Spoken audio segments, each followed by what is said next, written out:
He had a better life than many people did.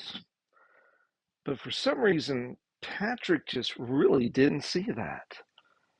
He didn't see that the fact that his dad was an important official and had an important position in the church, and his grandpa had an important position in the church as well, that just didn't sink in that he actually was living a good life. Even he would pray at night that God would bring something bad into his life that would change his life forever. He didn't really think about that when he prayed that, because that's actually what ended up happening. His worst dream came true, which made him frightened because he didn't realize that while he was praying that, the Irish were planning to come and invade England. He couldn't even imagine how that event was going to change his life, the course of a lot of lives, forever. The Irish didn't just attack his town, they came specifically to his house and ended up taking him. Dragged Patrick and many people over to the shores of Ireland where they were going to be sold as slaves. Now, to start with, when they started the auction, the priests of the local temple had actually bought Patrick as not just as a slave, but to use him as a sacrifice to one of the Irish gods. Patrick was afraid. He thought that because of all of this, that it's not just that his life was forever at an end, that there was no way that he was ever going to be seeing his parents, his family, anyone ever again. But even then, Patrick didn't realize that there was a course of events that was going to change his life, even in that. The person that was asked to take him to the temple actually got stopped by another person that he owed money to, and Patrick ended up going to live with a farmer because of a debt that was owed. Farmer told him, "Hey, listen, if you do me right, if you do what I tell you to do, maybe, just maybe, one day I might set you free." Now, in those times, that was really unheard of because once you were a slave, you were a slave for the rest of your life. And if you had a family with a fellow slave, then your family was going to be slaves forever. But somehow that farmer saw something special in Patrick, that he knew that he could trust Patrick. One day he said, "You know, Patrick, I've noticed that I can trust you with everything that you do and everything that you say. Maybe, just maybe, here's what I'm thinking I'm going to do. I have a group of sheep that I want you to take care of. I'm going to make sure that you can do what's needed." Patrick was so excited because he knew that this meant that he could get even closer to God and spend more time getting to know who God was, who God is. Now, when he got excited, the farmer just looked at him weird, kind of pushed it off as well. Okay, maybe this is just Patrick being Patrick, not realizing that this was going to be something that was going to change Patrick's life. Patrick ended up being a shepherd for the next 6 years. Not only was he a shepherd, but he became known throughout Ireland as one of the best shepherds ever. He knew the sheep. He knew how to take care of the sheep. He knew what needed to be done. And not only was he so good, he made this farmer even more money than he could ever imagine because of how well he knew his job. One day, Patrick brings the sheep in from the fields, and there was something on his mind. What was on his mind was this. During the last week before he brought them in, Patrick kept having this recurring dream. And in the dream, he heard this voice that told him that his ship was ready, and specifically showed him where there was a ship waiting for him that would actually take him home back to England. So, this being on his mind, he knew that he needed to ask the farmer the question, ask if it was possible to have his freedom, because he so longed to go home. So he took the chance, went up to the farmer and said, I have been your slave for 6 very, very long years. You promised me once before that if I did you well, that you would set me free. Will you set me free? Now the farmer just looked at him and went, Oh, Patrick, you are one of the best shepherds in all of Ireland. How can I set you free? There is no way, because of how much has been invested in you, that you can be set free right now.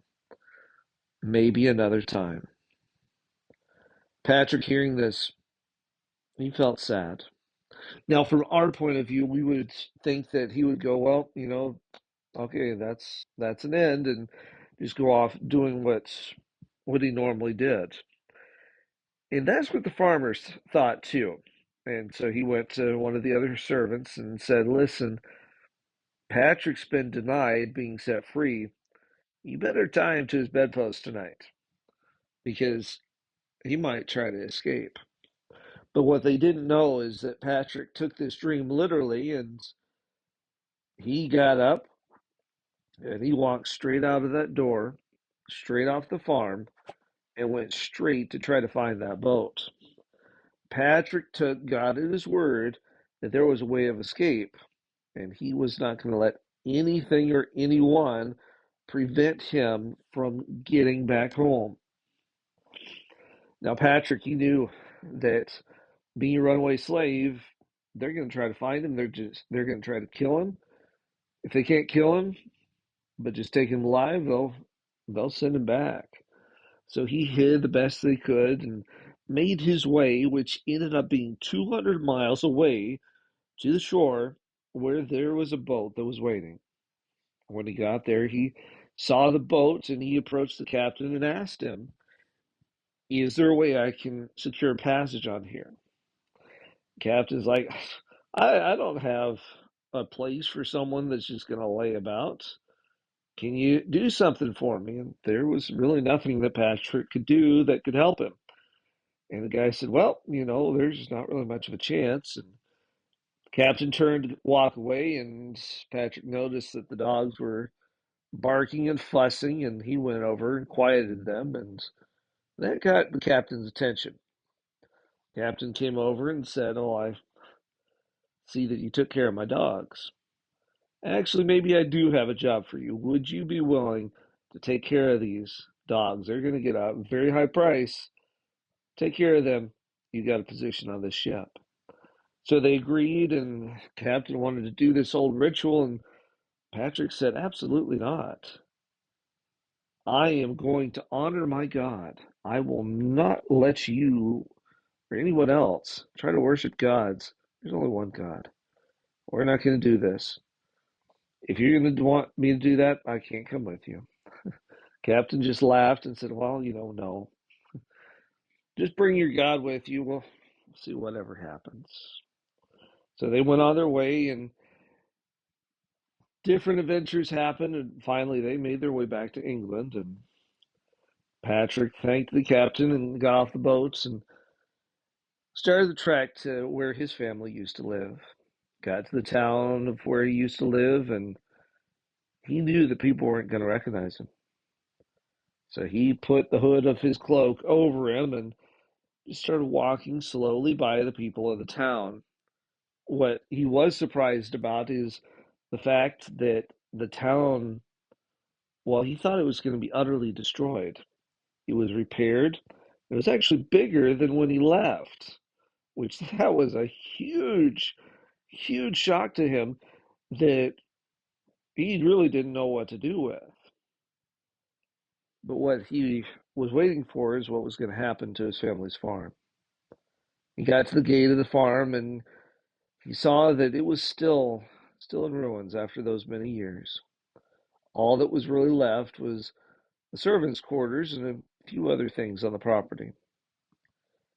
As he stood at the gate, a man came up behind him and asked him what he wanted and told him, I'm a traveler and kind of interested in what's going on with this farm. And they started a dialogue, and the gentleman explained what was going on, and Patrick said, well, I understand about this. And the gentleman said, oh, really? And he said, yeah, I used to live on this property. The gentleman got very interested and said, you used to live on this property? Who are you? Take off your hood.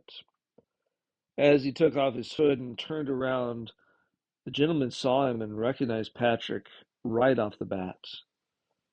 The gentleman behind him was Patrick's dad. And all the family was so excited to be reconnected and to be able to know that they would be able to go through life as a family because God had brought Patrick back. Now, they thought that that was going to be the end of all this and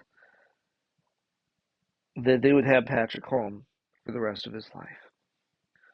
What they didn't expect what was going to happen only a few days later.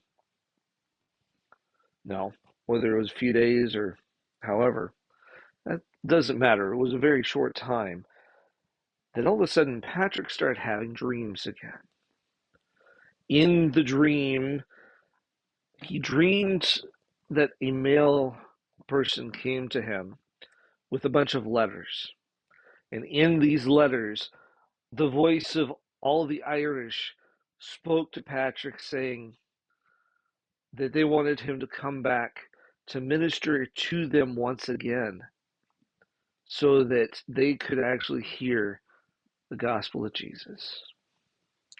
Patrick told his family, and his family said, absolutely not. Come on, we just got you back. But both his dad and grandpa knew that Patrick had to follow what God was asking him to do. Because they knew God's calling you to do something. You don't want to run away from it, you run towards it. You keep faithful to the call, and you do what God asks you to do. So Patrick, along with a handful of people, after some training, go back to minister to the people in Ireland. Now, they didn't realize that this was going to open up an extreme adventure that would change the nation of Ireland forever. They get to the Irish shores, and the guards weren't too excited about people from England, especially people that were wanting to introduce the land to something very different than what they were already worshiping. So they let the king know, and the Druids were not happy either during this time. The king and the queen invited Patrick and the band up to the castle. Druids had a different plan where they were going to try to get their mercenaries to attack Patrick and his little band on his way to the castle. They get the mercenaries on the path, hidden, ready to attack. The Druids see Patrick and his band and tell them to attack, and the mercenaries look at him cross-eyed, saying, I don't know what you're seeing. I'm not seeing anyone. Well, the Druids were seeing Patrick and his band singing hymns. All that these mercenaries were seeing was a bunch of deer. God had protected Patrick and his band yet again so that they would be able to take his message to the people. And they came to the king and queen, and they were very receptive for the most part. The queen believed in what Patrick and his band were talking about almost instantly. But the king was very unsure. He kind of let it go and let Patrick and his band go ahead and go throughout Ireland sharing this news.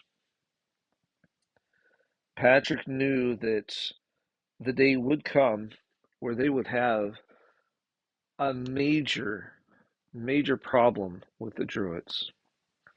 He knew this because of how it was, the things that they worshipped, and how they worshipped fire itself. And even there was a specific time of year where they would light what they called as the largest fire within Ireland on a very special hill outside the castle itself. And no other fire, not just during that time, but throughout the year, could be bigger than that. Now, what's important with this is the fact that this festival happened to land on Easter one year. And so Patrick and his group got together and said, here's what we're going to do. While they're getting ready for their feast, we are going to light a fire that's even larger than theirs, that is going to start an emotional and spiritual fire throughout all of Ireland that will actually get people to think about what's going on, what God is doing, and the need to change. So they light this fire, and it starts a huge controversy where not only do the Druids get mad, but the king himself gets mad and demands that Patrick come to the castle and to account for what he did. He comes, he gives an account, and the queen is more earnest about what's going on and the fact that Patrick is right and the Druids are wrong. Now, during this time, the Druids had a plan where they wanted to try to poison Patrick by putting some really bad stuff into his grape juice, trying to kill him. They invite the king and Patrick to drink with them. Druid refuses because of the stuff going on. And Patrick knows. God told Patrick what the Druids were going to do. He confronts him, confronts the king, that the king is being deceived and he's being drawn down by a very toxic situation, almost like the toxin in his drink. Patrick walks away. The king realizes what was going on. Because of that, he ends up kicking out the Druids from his realm and allows Patrick to stay on, to continue to share the truth of Jesus to everyone around. Because of one person, things can change in a major way. We need to be continually asking ourselves, what is God asking me to do? What's He wanting me to do to help to see the change that's needed so that each one of us can be the change that we want to see in the world?